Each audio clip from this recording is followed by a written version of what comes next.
I snap into consciousness and find myself running through a dark, endless forest. I'm being chased, probably by the devil himself.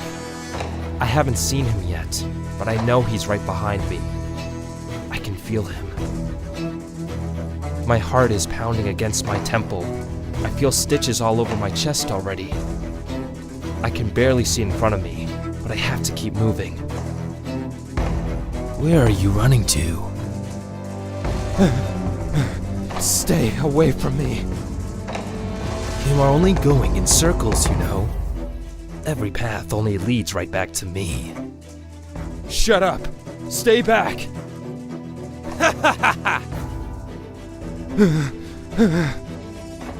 So, which way now?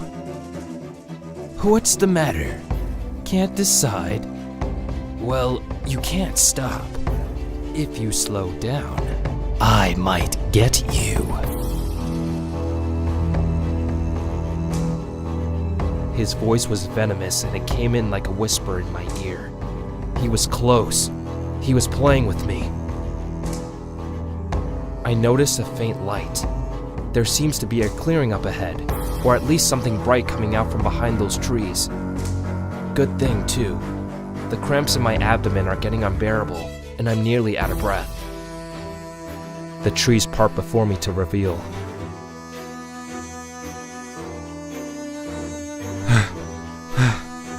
What the? What the hell is this? I'm standing in a hall full of mirrors. There must be hundreds. And impossibly, I appear reflected in every single one of them. I wipe the sweat off my forehead and try to catch my breath with immense effort. Somehow, this is all beginning to feel a little familiar after all. I don't remember when I've been here, but I know it was a very long time ago. I'm having trouble adjusting to the space in here.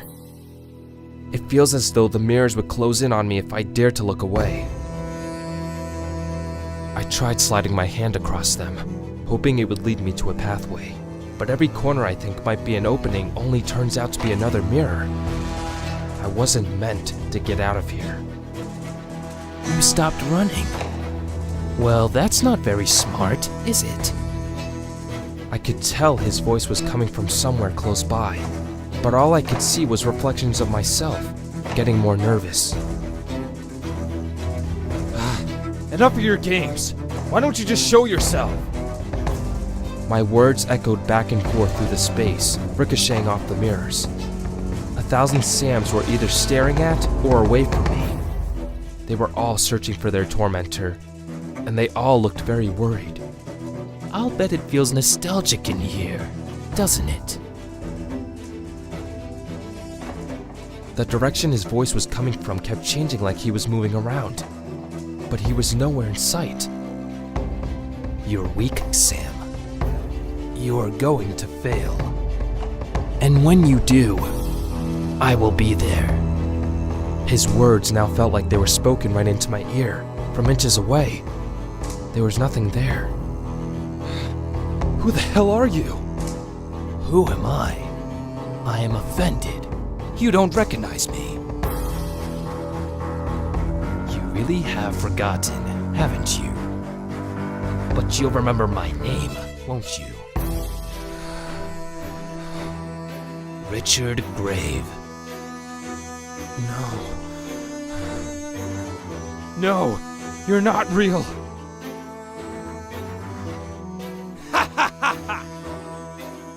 Not real. And you think you are.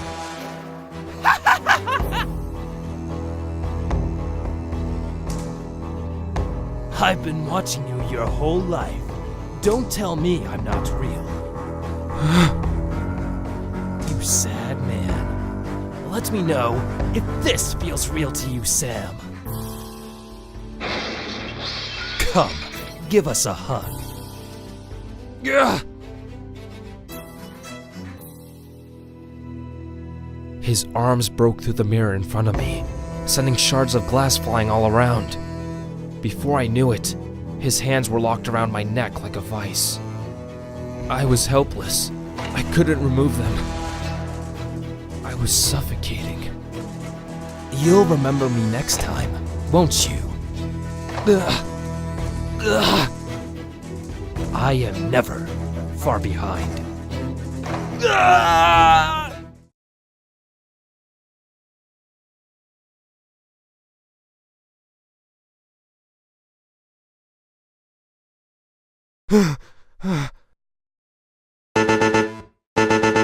I sit up in bed. It's 6 a.m. The alarm is blaring through my room. I shut it off with an involuntary flick of the hand, then drop back down and rest a minute, thinking. I'm not what you would call well rested this morning. I wish I could say this was unusual, but it isn't. Something isn't quite right in my head. It's like something important is just on the tip of my tongue, something I keep missing and can't quite figure out. I felt this way for a long while now. I could never remember my dreams, but I think I've been having especially bad ones lately. As soon as I awaken, they instantly vanish in a fog, and only this deep-rooted tension remains. I can't understand the source of my torment, but every night is the same, and every morning I wake in a cold sweat like this. I get out of bed and go through my morning routine. Rinse, spit, shower, dry.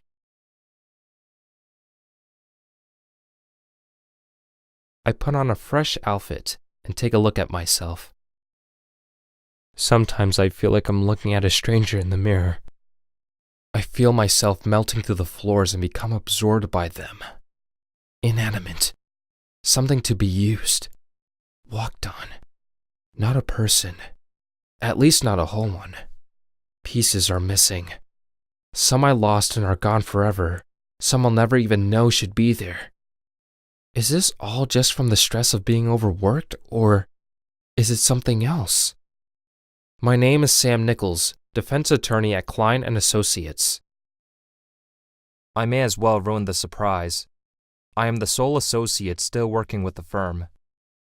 We took several large losses at no small expense, one after the other. Just about everyone jumped ship before becoming associated with that firm. I stayed. Call me sympathetic.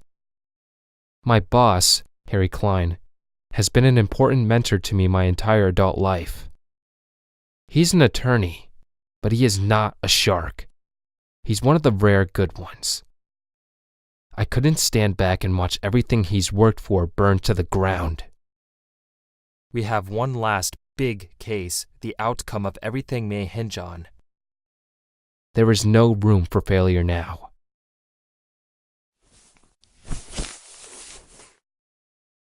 So get it together, Sam.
A waitress shuffles past us.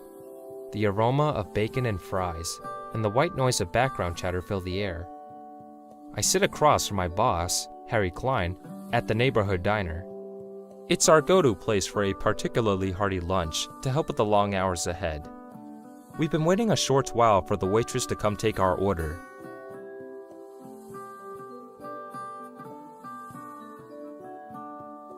Poor man.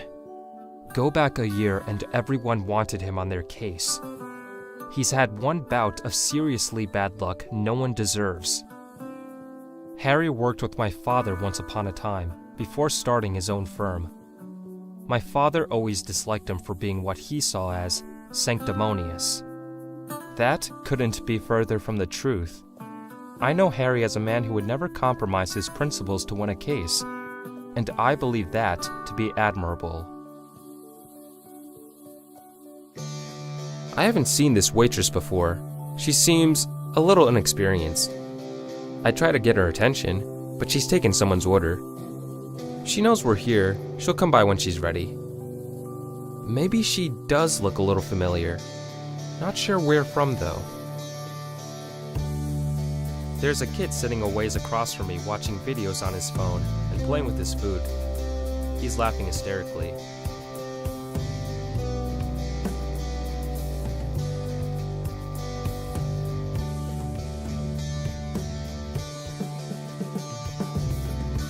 Harry seems worn out. It hurts me seeing him like this, so I try to be as supportive as I can, while avoiding direct eye contact.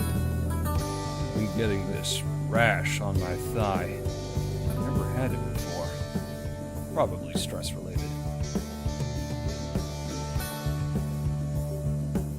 Emily is a good woman to have. How is she doing these days? She's writing a second novel now. It's a murder mystery. She'll read it to me once she finishes a chapter. It's actually not bad at all. It's called Pandora's Hurricane. I'll give you a signed copy once it's published. I'm sure that will be worth a lot one day. Wow, what a change. He completely brightened up.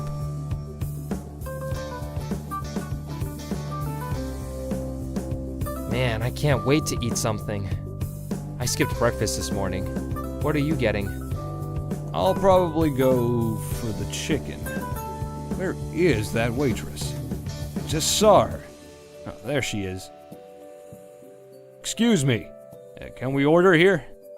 He was shouting. I gave an indiscernible cringe. I can't fault him.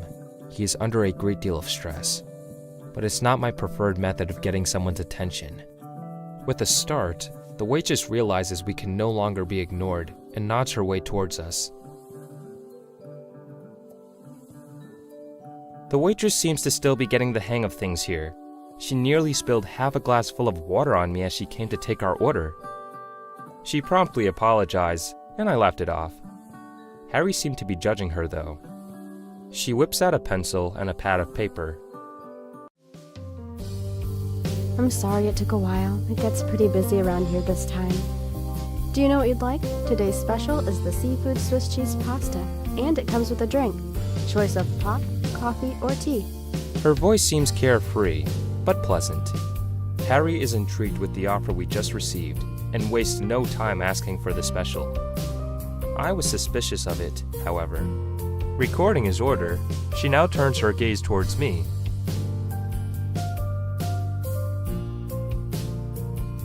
I knew what I wanted. I'll have the classic burger. Okay, that comes with a side of fries or a salad. I'll take fries. I felt like this was going to be a long day. I was going to need my energy for it. Great, is that everything?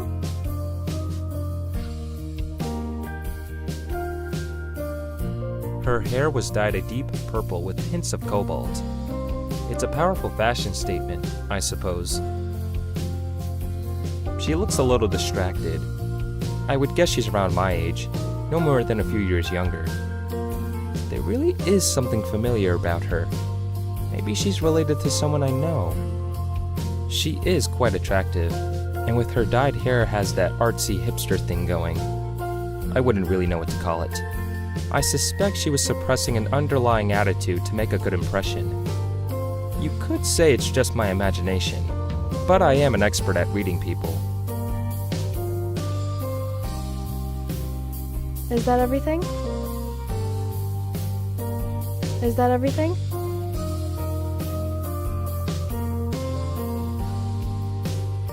May I ask what your name is? It's Allie. She hesitated for a moment, but answered with what could pass for a smile.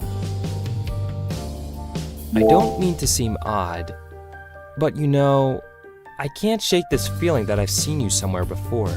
Without even glancing, out of the corner of my eye, I could tell that Harry was suddenly wearing a huge grin on his face. The waitress looked at me, seemingly indecisive about whether or not to be annoyed with my remark, or how else to take it. I never heard that one before. Alright, I guess that's a fair point. Maybe I'm wrong, but I could have sworn. I trailed off casually and hoped she'd forget this part of our encounter. Is that everything? That's all, thank you. Okay, it'll be just a few minutes. Smooth, buddy. Real smooth. He seems to be chuckling to himself.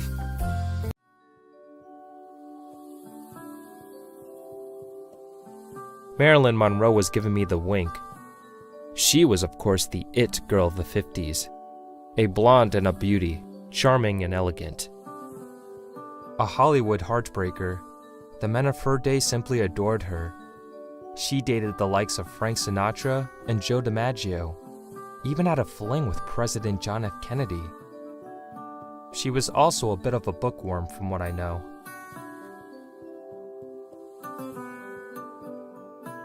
It was the king himself, the rock and roll god, one of the most iconic personas to ever come from our country, set in a reflective steel print.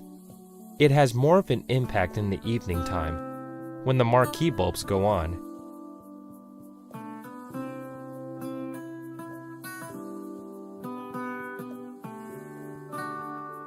What are you watching over there?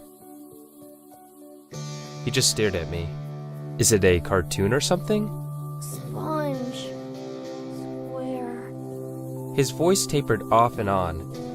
The way the kid looked at me made it clear he thought I was weird. I turned back to Harry. The way Harry looked at me made it clear he thought I was weird. Sam, are you avoiding me? Not at all. I was just wondering what was so interesting this kid would let his fries get cold over.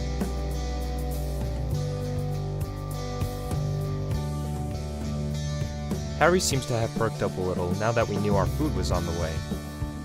I was getting pretty hungry myself. Mark Twain said to succeed in life, we need two things: ignorance and confidence. I always thought there was something to that.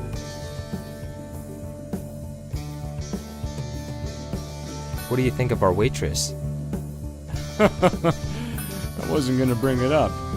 I think she's clumsy, but pretty cute. Might chat her up if I were your age, or single. That's not what I was doing. She really just looked familiar to me. Sure, Sam. Whatever you say. He seemed to be chuckling to himself again.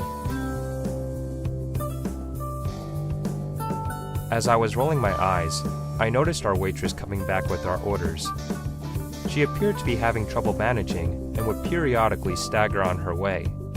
My senses may have been heightened from the hunger, because I remember this disaster vividly, as though I'd watched it in slow motion. Harry was impatiently licking his lips the moment his seafood Swiss cheese pasta caught his eye. You could see it give off a trail of steam.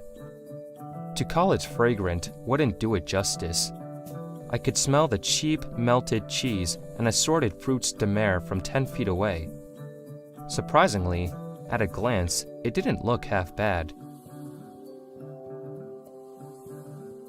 Suddenly, the huge grin on Harry's face evaporated into horror as he realized the precariousness of the situation. Perhaps I should offer a helping hand. I had just enough time to think.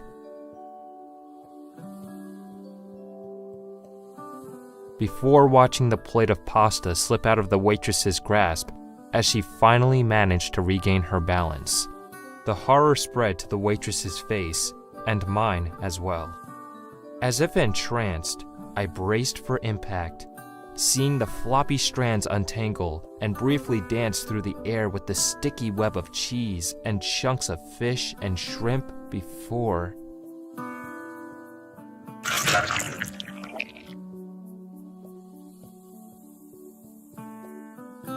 Square on Harry's head. All I could do was...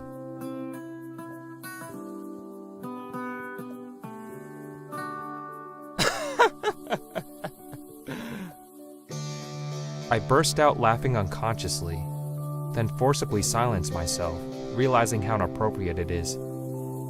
I then watch Harry's face turn red with rage as it takes him a moment to process the events of the last few seconds. The laughter of the kid sitting across from us is the only sound that could be heard in that entire restaurant. His mother promptly scolds him, and he quiets down. Oh my god! I'm so sorry. I'm so sorry. The waitress is absolutely mortified. She throws the plate on the table and proceeds to heroically remove handfuls of hot pasta and seafood off of Harry. Without thinking, she grabs Harry's water and pours it all over his head to help it cool. This only seems to exacerbate the problem, angering him even more as he yells various expletives and storms into the bathroom. She follows him as far as she dares and can't stop apologizing. Ellie, get in here. A gruff voice called from the kitchen. The waitress rushes past me, apologizing for being a klutz, with shame and resignation on her face. I feel bad for her. She seemed nice. Of course, I feel bad for Harry too. The guy can't catch a break. I shake my head in disbelief. Miraculously, I somehow remained unscathed in this disaster. After a minute of muffled arguing and berating, the manager comes out to apologize for what happened and personally wipes down the table. He insists our orders are on the house for the rest of the week. I give out a sigh. The whole situation has made me very uncomfortable. Harry must still be washing up when sometime later the waitress makes her way towards the entrance with her belongings. Sorry, again.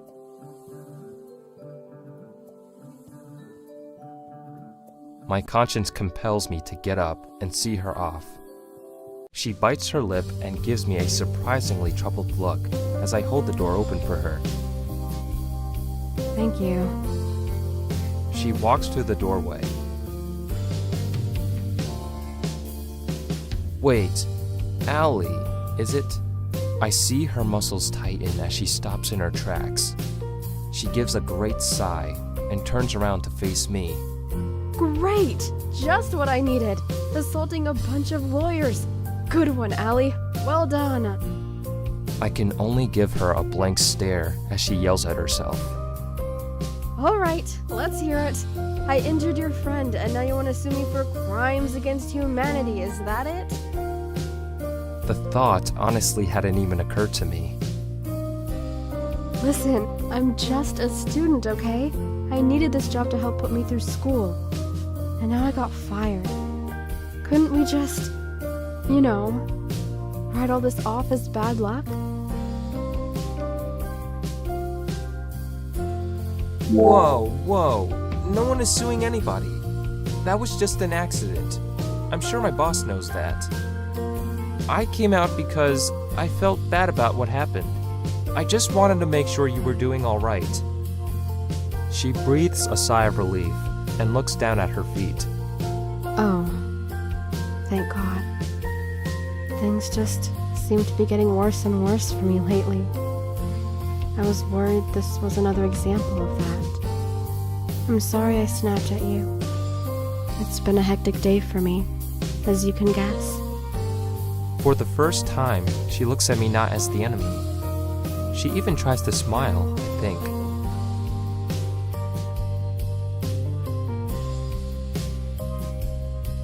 Can you tell me about yourself? Why do you want to know? I didn't have an answer. My name's Allie, Alexa. I'm from out east. Moved here with my aunt when I was 4 years old. I'm a university student. Her answer was quick and decisive.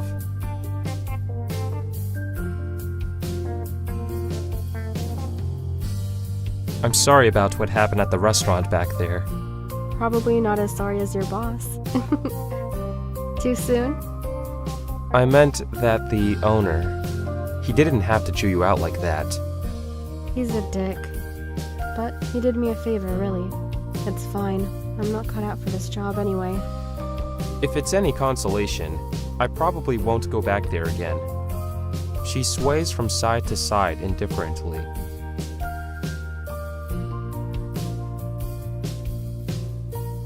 You said you are a university student? Yep.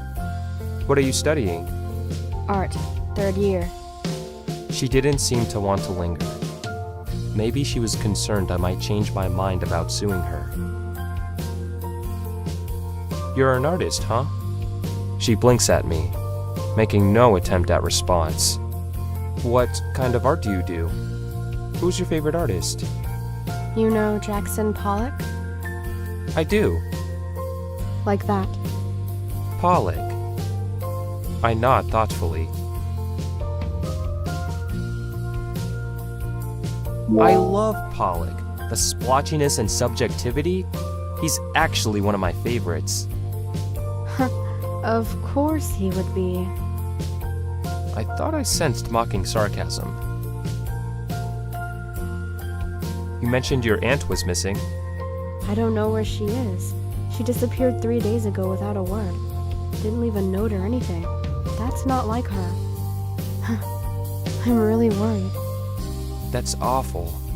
I'm sorry to hear that. Did you file a missing persons report? Of course. They haven't gotten back to me yet. She seemed distressed. I'm not surprised she was so distracted at work. I didn't really know what to say. I really hope your aunt turns up soon. Just believe me, things can only get better from here. Yeah, here's hoping. If you ever find yourself in legal troubles, I withdrew a business card from my inner jacket pocket and handed it to her. She accepted it and nodded. Thanks. I wished the both of us better luck as I watched her leave down the street. I switched Harry's order to a burger and took our lunches to go, after all. I decided I'd wait for him outside. Things had gotten about as awkward as I could stand in there.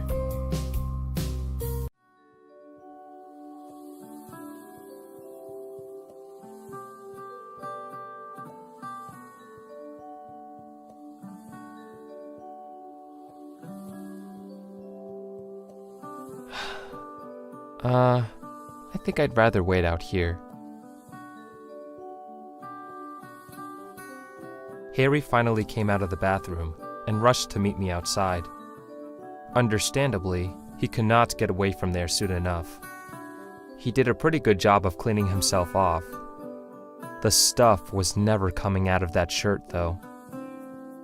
Yeah, thanks a lot for laughing at that. A whole pile of good you are, Sam. Sorry about that, Harry.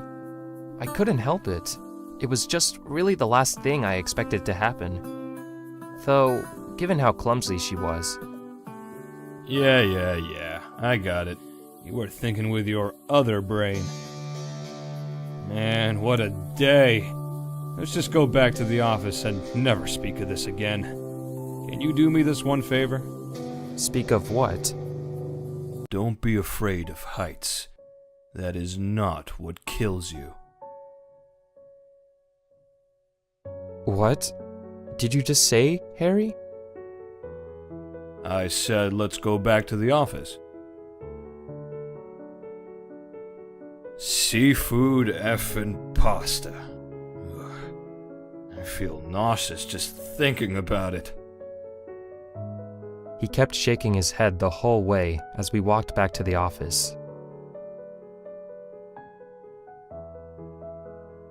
Oh, Sam, I'm starting to really worry about you. All in all, this was actually a relatively tame start to one of the most bizarre days of my life.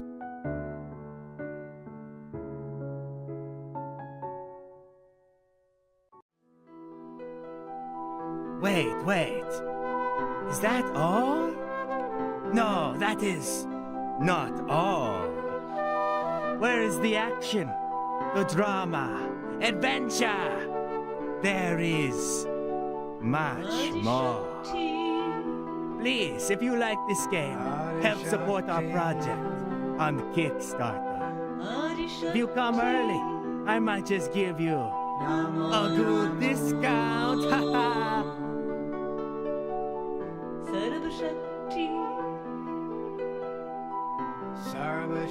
I wonder what would happen if we don't forgive Annie quite so easily. Adios, mis amigos. It's been a pleasure.